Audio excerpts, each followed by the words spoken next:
ధన్యవాదాలు అధ్యక్ష. నేను గౌరవ మంత్రి గారిని సూటిగా ఒక 5-6 ప్రశ్నలు మాత్రమే అడుగుతాను, ఉపోద్ఘాతంలోకి వెళ్ళను అధ్యక్ష. ముందుగా అసలు ఈ మూసీ మోడర్నైజేషన్ ప్రాజెక్టుకు ఎంత ఖర్చు అవుతుంది?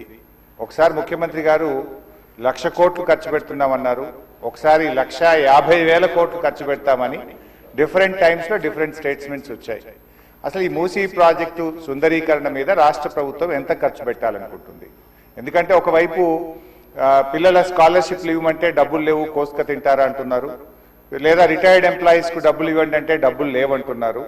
మూసీ సుందరీకరణ మీద 1,00,000 కోట్ల 1,50,000 కోట్ల ఎంత ఖర్చు పెడతామనుకుంటుంది ప్రభుత్వం? సూటిగా సమాధానం చెప్పండి. 2, ఇప్పటి వరకు మూసీ సుందరీకరణలో ఎన్ని నివాసాలు కూల్చివేశారు? ఆ కూల్చివేసిన నివాసాలకు 2013 భూసేకరణ చట్టం కింద పాత ఇండ్లకు కంపెన్సేషన్ ఇచ్చారా, వేజ్ లాస్ ఇచ్చారా, లేదా సింపుల్ గా కేసీఆర్ గారు కట్టిన డబుల్ బెడ్రూమ్ ఇళ్లలో అసైన్మెంట్ చేసి పంపారా? 2013 భూసేకరణ చట్టం ప్రకారంగా 14.5 లక్షల రూపాయల డబ్బు ఇవ్వాలి వాళ్ళకు, పాత ఇంటికి R&Bతో ఎస్టిమేట్ చేసి డబ్బులు ఇవ్వాలి, అదేవిధంగా సెలబుల్ రైట్స్ తో కూడినటువంటి 200 గజాల స్థలంలో కట్టిన ఇల్లు ఇవ్వాలి. ఆ రకంగా ఇచ్చారా, ఇవ్వలేదా, ఇస్తే ఎప్పట్లోకి ఇస్తారు, ఎన్ని నివాసాలు కూల్చారు?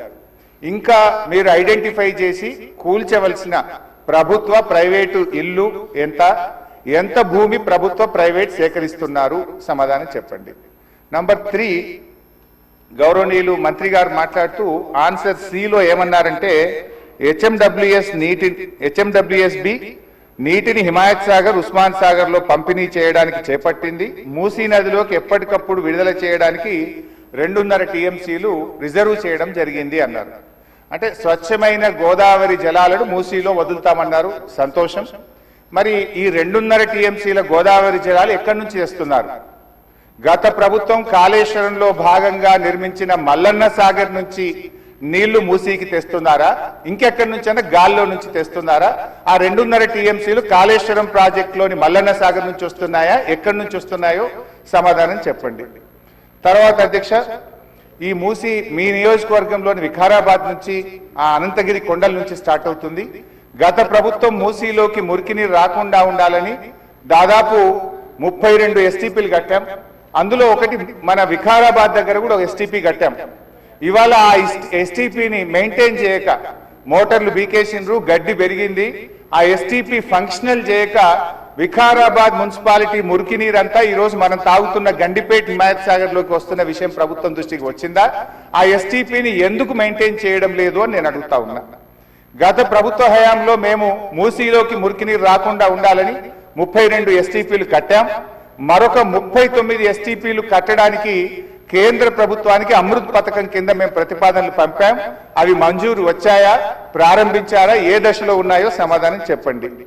తర్వాత అధ్యక్ష, చివరి క్వశ్చన్, మరి మొన్న వరదలు వచ్చినప్పుడు మూసీ గేట్లు ఒకేసారి తెరిచి ఉద్దేశపూర్వకంగా ప్రజల ఇళ్లు మునిగిపోవాలి, రోడ్లు మునిగిపోవాలని ఈ ఉద్దేశపూర్వకంగా గేట్లు ఎత్తి ముంపు గురి చేసిన విషయం ప్రభుత్వం దృష్టికి వచ్చిందా? ఎందుకంటే పైన ఎంత వర్షం పడుతుంది, ఫ్లడ్ ఎంత ఉందో చూసుకొని ముందే గేట్లు కొద్దిగా ఎత్తితే స్లోగా గ్రాడ్యువల్ గా ఫ్లడ్ బయటకు పోతుంది.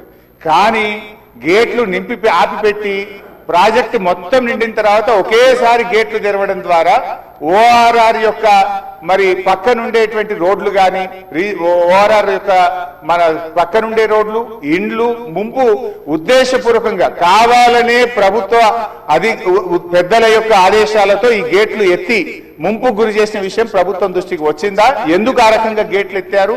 ఒకవేళ ప్రభుత్వానికి ఆ ఉద్దేశం లేకపోతే ఆ అధికారుల మీద ఏమైనా చర్యలు తీసుకున్నారా? సూటిగా సమాధానం చెప్పాలని చెప్పి నేను కోరుతా ఉన్నా అధ్యక్ష. చివరిగా నేను చెప్పేది, మీరు పేదవాళ్ళ ఇంటికి రాకండి. మూసీ సుందరీకరణ పేరిట పేదల ఇండ్లు కూలగొడితే బీఆర్ఎస్ పార్టీ సీరియస్ గా వ్యతిరేకిస్తుంది. అవసరమైతే బుల్డోజర్లకు అడ్డంగా పడుకోనైనా అడ్డుకుంటామని గతంలో చెప్పాం. ఖాళీ స్థలాలు ఉన్నాయి, మీరు ఖాళీ స్థలాల్లో దాన్ని డెవలప్ చేయండి. మూసీలోకి గోదావరి నీళ్లు తెండి, మురికి నీరు లేకుండా చూడండి.